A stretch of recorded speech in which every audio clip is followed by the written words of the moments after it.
The 20th of October marked the anniversary of the EndSARS protest, a pivotal moment in Nigeria's history to commemorate the occasion where protesters gathered at the Lekki Tollgate in Lagos State for a memorial event, and they were calling for the full implementation of the report submitted by various judicial panels of inquiry set up after the 2020 protest. But things took a turn when the police fired tear gas to disperse protesters and several individuals were arrested. Fortunately, the authorities have since released those detained. The EndSARS movement, which began in 2020, aimed to bring attention to police brutality and advocate for reforms within the Nigerian police force. The protest raised national conversations about accountability, justice, and the need for systematic change in Nigeria. Joining us to discuss this is social activist Hassan Soweto. Good morning. Thanks for joining us. Yeah, thanks. We also have joining us virtually human rights activist Inebehe Effiong. Good morning. Thanks for joining us, Effiong. Good morning. Thank you for having me. All right, I'm going to start with you. Just to get a quick summary of where we are today. 2020 was a pivotal year. It should have been a pivotal year in the conversations surrounding ending police brutality.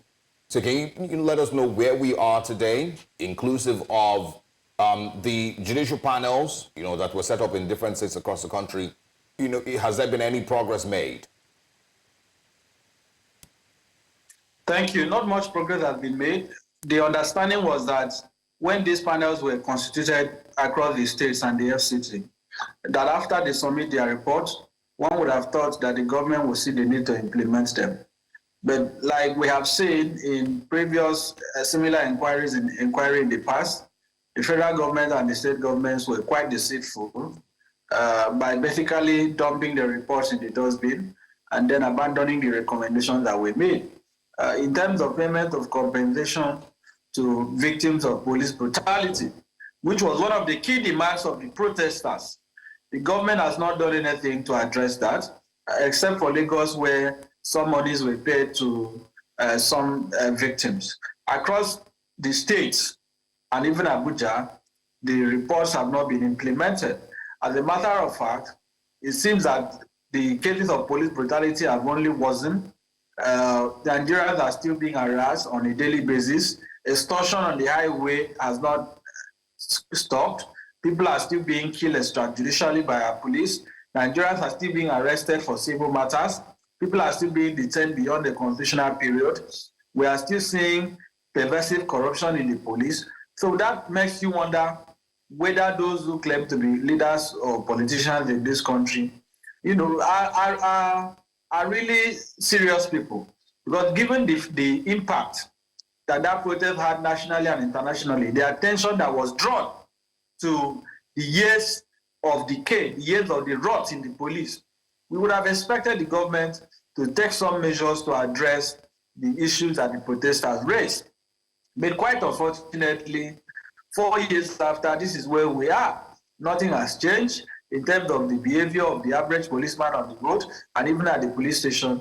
Nigerians are still having very horrible experiences with the police. In terms of other reforms that the protesters demanded, even regarding the welfare of policemen, again, nothing significant has been done.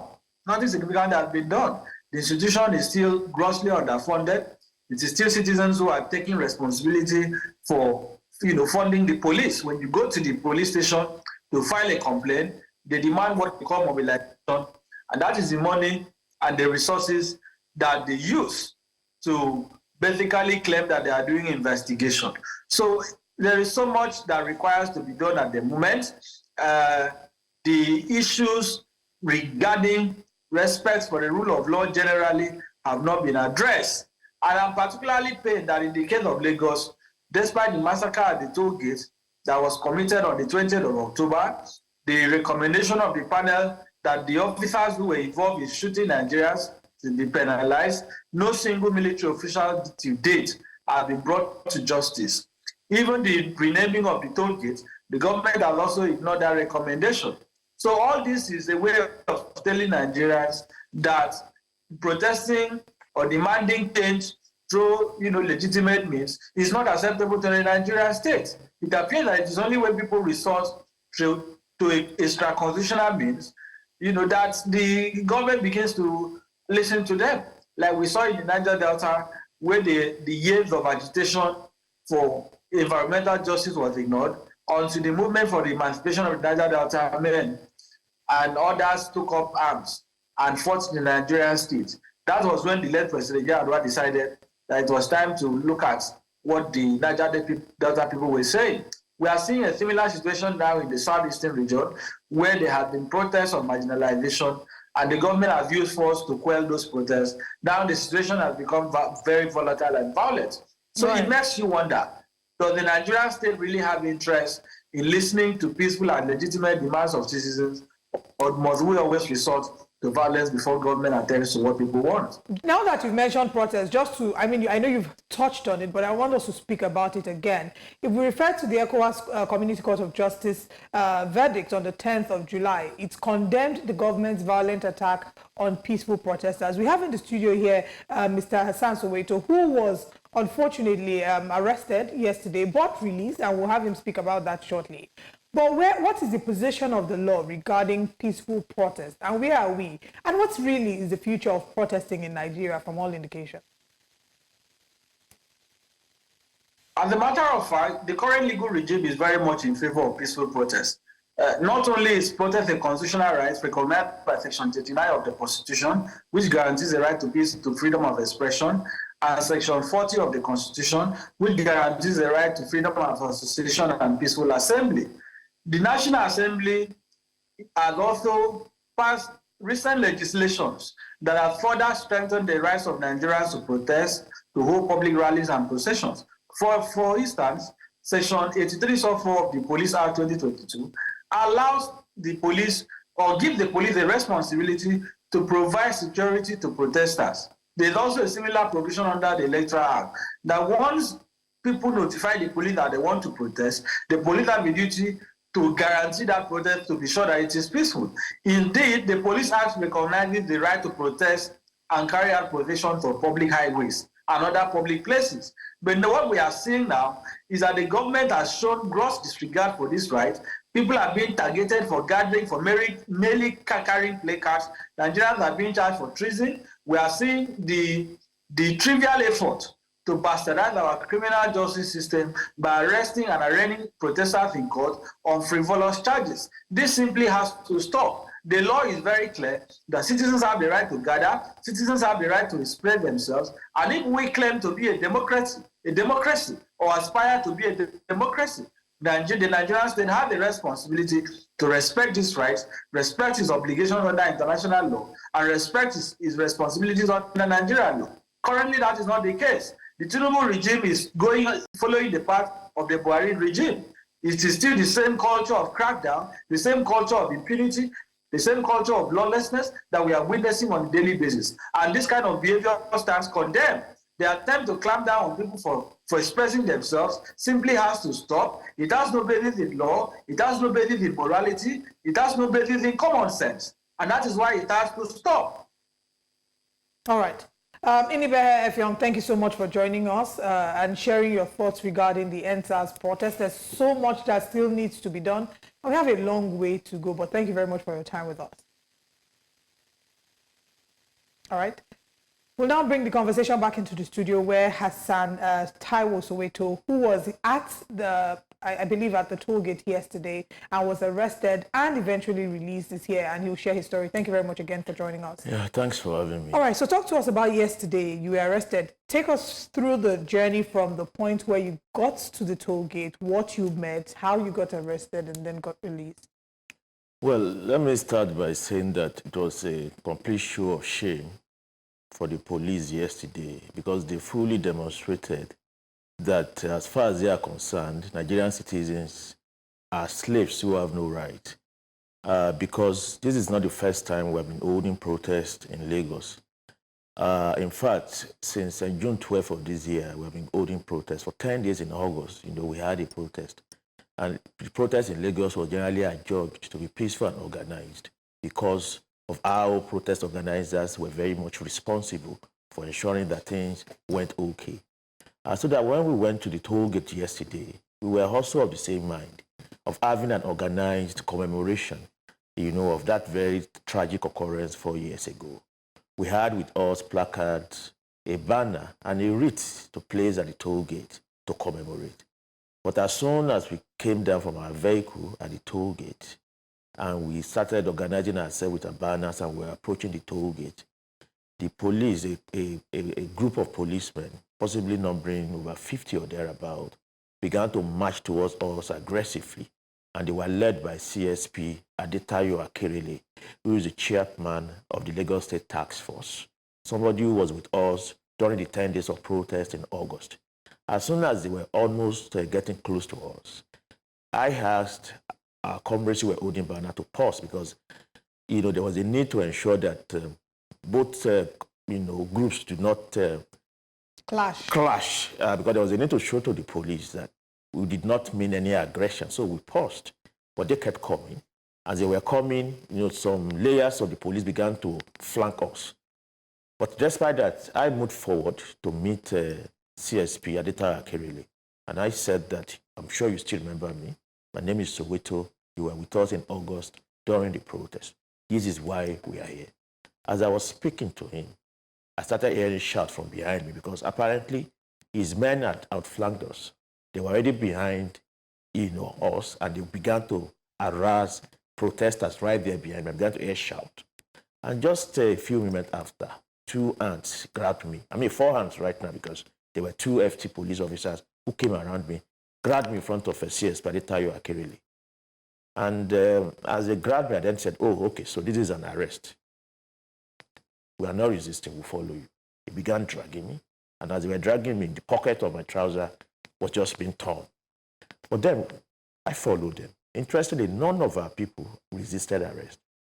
But as they were dragging me towards the Black Maria, a third police officer came and then just punched my face, knocking my glasses off my face. This glasses now is partly broken. I'm only just managing to put it on my face. And that's where I had to then tell them that I'm disabled. I can't see without my glasses. And you have just knocked it off. And it was completely unprovoked. 2 FT men were holding me already, dragging me towards the Black Maria. What is the tension of the third person who then punched me? So you could, and that pattern of attack is what every member, of the protest experienced. People did not resist arrest. Despite that, the police made sure to beat them thoroughly before dumping them to the Black Maria. So that what was clear right from yesterday was that the arrest and the brutalization was more or less a revenge for the fact that we have been protesting over the past few periods, and the police felt that yesterday they had enough of it. Many of our people were thoroughly beaten. One person had blood coming out of his nostril, and as I yesterday night around 8 p.m. before I left, it was coughing out blood. And we have insisted that he must visit a medical laboratory that yesterday night. I'm yet to reach out to him this morning. 2 protesters, a male and a female, were sexually molested.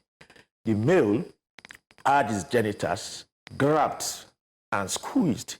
The female had her breast squeezed, and there were hands inside her genitals. By who? By police officers.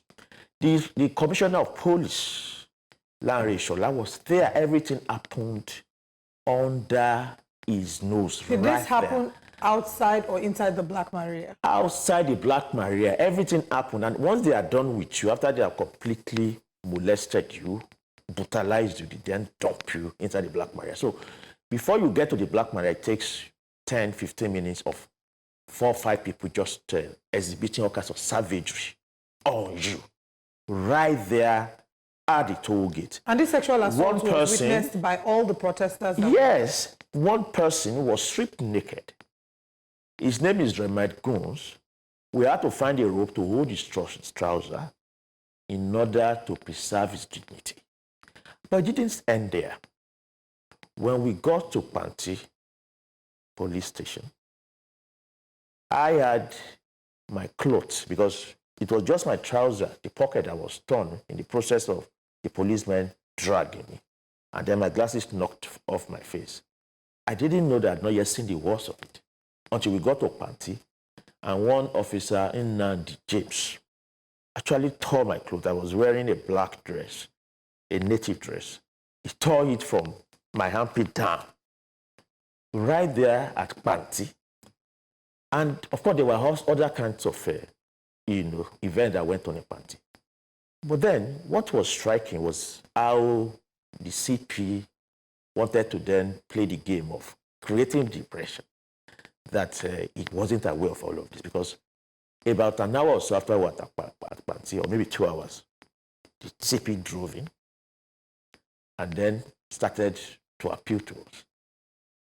But what was interesting was that despite everybody who had suffered all kinds of molestation and brutality, telling the CP our account of what happened and mentioning the names of police officers who were directly responsible. I particularly mentioned Inandi James severally, who was there at that police station. Of course, he was already in hiding as far as the CP came.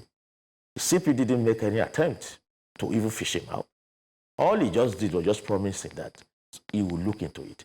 And then he made a point, which I think the Nigerian public need to be aware of, that he had clear instructions that everything that happened yesterday was not up to him. He couldn't have done otherwise because he had clear instructions.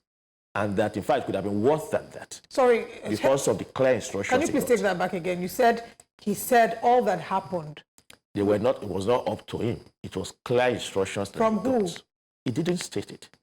But what is obvious from that statement is that when you are talking of the police institution today, you are not talking about an independent body that is out there to preserve the rights and dignity of Nigerian citizens. That is what is there on paper or in the Constitution. When the real sense of the world, the police and the army are simply instruments of class oppression and class coercion. It is not difficult to understand the meaning of that statement that he had clear instructions and where those clear instructions would have come from. But don't forget that the massacre 4 years ago at Lekki Tollgate was also a product of clear instructions by certain people in power, especially those who had business interests at the Lekki Tollgate, the Lagos state government, and the Buhari government, who felt that they had had enough of the EndSARS protest. And now the protest had to be drowned in blood so that the Nigerian youth would never, ever dare to challenge the state again. Those clear instructions were also made for certain quarters. And during all of the presentations at the judicial panel of inquiry, many protesters, lawyers, and co. actually presented clear evidence to show where these clear instructions came from. Don't forget that the current president of Nigeria, President Bola Ahmed Tinubu, was not a president at that time, but he actually was on video justifying the killings, asking why young people were at Lekki Tollgate in the first place. But up to now, none of the powers and principalities who were directly involved in that massacre, none of the army officers, none of the police officers or politicians have been in any way, punished today for that crime. So it is not difficult to then understand why the same kind of violence was visited on us yesterday. And when the CP said it could have been worse than that, what it clearly meant was that perhaps life could have been lost, but he only used his own discretion, to allow things to go at the level it went. But what happened yesterday was a complete despoilation, of our human dignity. Everything that we hold dear as a citizen of this country. There was no reason given for your arrest. There was no charges. And that is why, and I must thank our lawyers, especially Barrister Nibi Barrister Justice Eyis, as well as Barrister Ayodele. About 4 lawyers came down to Panti yesterday before we were released. And they have made it clear to the CP that the last have not been heard of this. Right now, we are collating evidence. And we are going to, challenge, the police institution in Lagos State as well as nationally. I'm sure that our lawyers are going to sue them. And of course, we are going to have all of this evidence clearly put out there. Because it is important to begin to show that if the Tinubu government, wants to turn, Nigeria into a police state, into a military dictatorship, we are not going to allow it. We are never going to consider right to continue to organize and protest against the anti-poor policies of this government. Don't forget that this event of yesterday also happened against the climate of a situation in this country where protest is already, being equated to treason. We have 11 people, including the national coordinator of my organization, the Youth Right Campaign, Adiraboye Michael Lenny, who is standing trial for treason. In fact, their trial is going to start on November 8th at the Federal Court in Abuja. And what happened? Because they simply went out to protest in Abuja, between August 1 to 10. So we are faced with an evolution of what we call a capitalist civilian dictatorship under the Tinubu regime. And I'm calling on the trade unions, because if the trade unions are active, if the NS and TUC is really active, perhaps this level of militarization of the polity would not have succeeded. So it is very important that the workers' organizations, professional bodies, the media actually begin to act very decisively to push back at this attempt to rob the Nigerian people of every democratic right that we hold there. Don't forget that it took serious effort and sacrifices in blood during the period of military rule, that for what is called democracy today to even be won, for even the right to organize, the freedom of expression, to even be recognized in the Constitution in 1999, it took a whole lot of struggle. So to then have a regime call me, a regime that claimed to have been elected, beginning to erode all of this, we must not allow, you must not give it an inch. Does it then tell, that the Buhari administration and the current administration, the Bola Tinubu administration, are no different with regards their approach towards democratic norms, which of course include peaceful protesting? Obviously, they are not. In fact, I think this is worse, much more than the Buhari government. Because don't forget that the Buhari government, even at the period of honeymoon, where it did not fully express its very repressive character until much later, the Tinubu government started right from day one by declaring war on the welfare of the Nigerian people, on the living condition of the Nigerian people, through the policy of subsidy removal and increase in energy costs.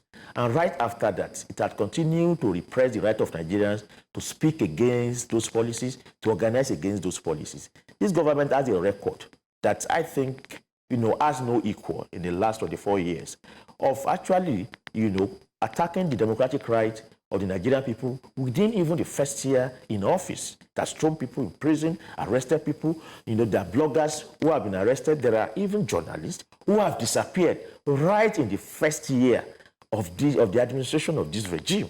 So when you then think of what would happen over the next 3 years or thereabout, then we have to begin to ask ourselves how much of our people would have to be arrested, how much of our people would have to be disappeared or killed, in the course of trying to speak truth to power, or journalists wanting to report the truth, or activists like us wanting to organize, to bring attention to issues that are affecting the people.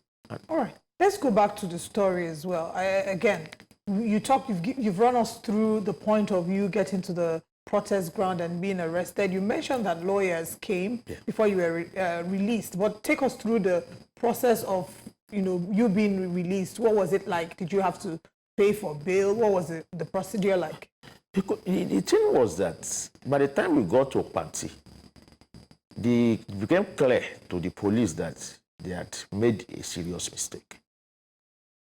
Because one, all of the material evidence available, to them and even to the Nigerian public via the live videos by journalists and co, clearly showed that there was there's nothing to hold us to.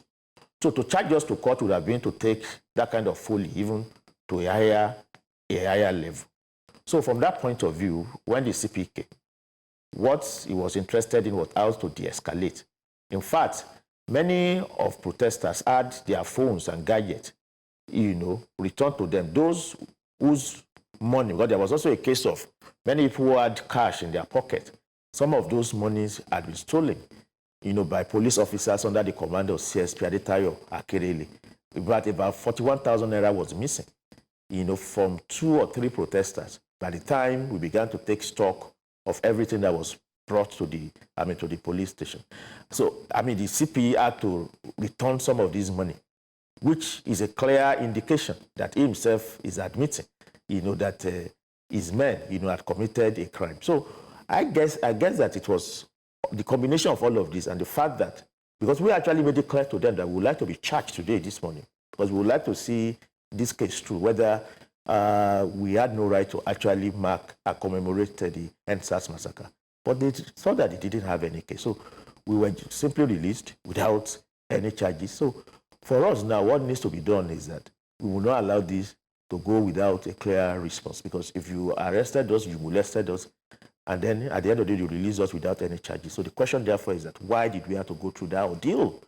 That means you have done something very wrong, very illegal. But do you believe that anything will come out of it? If And like you said, your lawyers have said they will not let it rest. You've said you will not let it rest. But do you believe anything will come out of it, especially because Nigerians and activists like yourself have argued that the recommendations from the last judicial panel of inquiry have not yet been implemented till date? So do you really see anything coming out of this? The case of something coming out of it, there are in two ways. One is whether the Nigerian state, as presently constituted, has the capacity to rectify errors committed by its men, by its officials. Yes, my answer to that is that there's no expectation that if you sue the Nigerian police today, that anything will be done.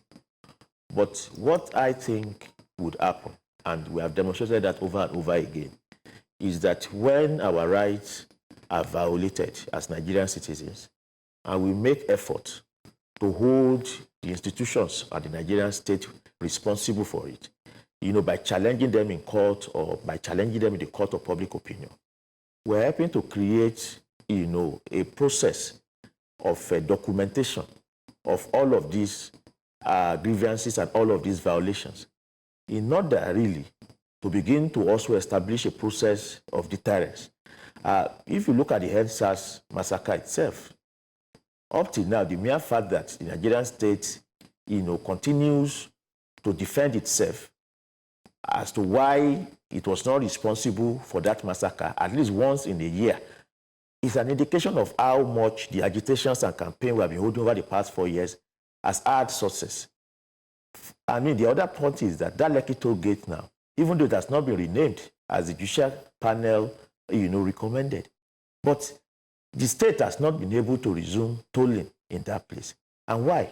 It is because there's a clear, they are afraid that there will be a complete revulsion of society should any business activity, resume in a place where, hundreds of souls were lost. So those are some of the things I think has been achieved. It is not completely over yet, obviously, but in establishing all of these things, in ensuring that, when crimes are committed by the state, that we tried to challenge it, we are also trying to build a process of resistance among the people, raising the confidence of the people that if anything happens, you must be prepared to challenge it. And I think that this is important in the entire process of trying to liberate Nigeria itself, because I firmly believe that where we're actually going to get justice at the end of the day for all of the crimes that have been committed against the Nigerian people, it's actually going to be, in the court of justice of the Nigerian people. By the time the revolution we are aiming for in this country happens, there are many people, no matter how long it has taken them to evade justice, no matter how long they have committed crimes against the Nigerian people, whether they are still alive at the time that revolution occurs, there are many people who will be adjudged at that point in the court of justice of the Nigerian people, whether they are still alive or not. And that is why we continue to have this confidence that this struggle must go on. By the time we establish... I want to, because we're almost out of time for the conversation, I also want you to speak on, certain cases, that are maybe still pending and where we are with them. I remember that there's the young journalist, Balumi Onifade. Yeah. There's also the Chijioke case. Those two names, was very popular in Anambra. Are there still some of these cases that are pending? Has there been any headway with these investigations? Has James Wanfo or any of all those persons that have been named, has anybody, seen, a teaspoon of justice? None.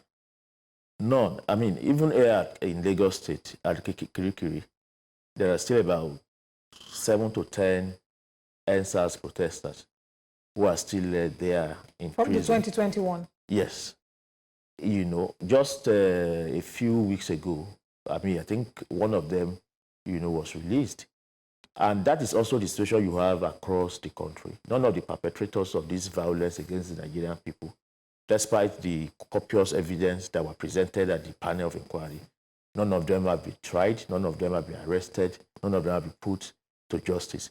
But what is even much more particular is that between 2020 and now, even more grievous crimes by the Nigerian police have occurred, and the same level of impunity is what we have seen. So that at the end of the day, I think that what needs to be done really is to say that we need a revolution in this country. that can ensure that we put in a government of the people, of the working class, of the poor, that can revisit all of these cases and ensure that justice is clearly done. Because there's a reason why the Nigerian state would not try its men who commit these crimes. It is because, again, the role of the police is to act as an instrument of class oppression and coercion. So whatever any police has done to the Nigerian citizen, it is endorsed by the state, even when the state issues statements saying otherwise. Yep. So for us, it's a question of a revolution to alter the pattern of the situation and ensure that you have a government in place that is prepared to revisit all of these crimes, and begin to adjudge those who are responsible. How to get to that point, of that revolution is the work that we are doing in the urban governance movement and the socialist movement. The Nigerian people must be prepared to rise. And when we rise eventually, justice will be done. All right. Well, thank you so much, Hassan Soweto, for joining us this morning. It is a chilling account that you've shared with us. The Nigerian police has, via their page, Benjamin Hundeyin has put out some tweets. He's first of all mentioned that the CP was on ground, and then he mentioned that everything that was taken from the protesters has been returned to them. But you've raised a fresh angle to the conversation, which is physical and sexual assault, that I'm hoping that investigation is being done in that regard, and that, you and the other people who were arrested can find justice. And on the much larger scale, those who have been unlawfully, treated unlawfully, not just during this protest, but from the previous ones, the End Bad Governance protest and the EndSARS protest, find some measure of justice. But thank you very much for your time with us this morning. Thanks for having me. Thank you.